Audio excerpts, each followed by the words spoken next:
Mëngjesi i hershëm është rutinë pune për Sahit Qerimin, edhe pse në moshën 77 vjeçare nuk di të ndalet e as që do të dëgjoj për pensionim. Jo larg fshatit ku jeton, ai kosit kullosën për baktinë e tij, ndërsa thekson fjalën e urtë që atij i shkon për shtati, se puna dhe familja e mban njeriun e shëndetshëm. Tradicionalisht Sahiti jeton në shtëpi me familjen e tij, ai nuk mund ta paramendoj jetën ndryshe, aq më pak të jetoj larg familjes ose në shtëpinë e pleqve.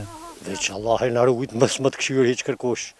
Pa çare dikun duhet me shku se ja s'monësh. Ja, ai ata se duhet po. E zori ç'as bën. Po kërkush nuk shkon në shtëpi të pleqve për çe.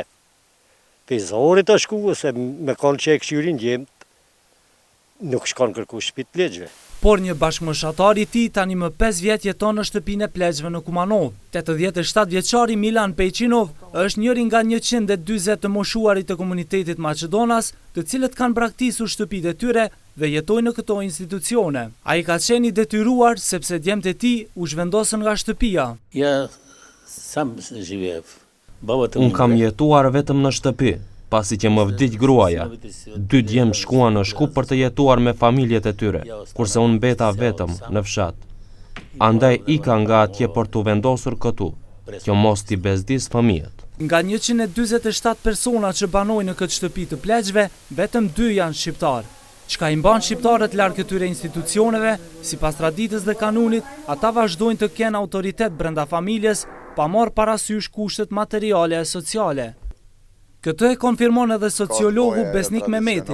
Sipas traditave, domethënë, gjithmonë jemi për kujdes për pleqtan, dhe disi në qoftë se ndonjë familje nuk ka pas kushtet që të mbajë pleqt në shtëpi, dhe është kanë detyrume që t'i çojnë nëpër shtëpi të pleqve, gjithmonë janë silla ato thashë themet se nuk është i aftë për ta ruajt babën apo nonën e vet. Gjemaledin Exhipi, drejtori i shtëpisë së pleqve Zafir Sajto në Kumanov, thekson se përveç traditave, kushtet ekonomike janë faktori mbajtjes së tyre në shtëpi. Ai thot se shqiptarët nuk kanë interesim për vendosjen e pleqve në këso institucione, kurse maqedonasit e marrin si proces normal të jetës. Akomodimi i pleqve është më kualitativ, pra më i mirë në për shtëpi të ndryshme. Thjesht ata të cilat familjet të cilat faktikisht i dërgojnë pleqet në për institucionet të tilla, mund të themi që ju imponohet një gjë e tillë për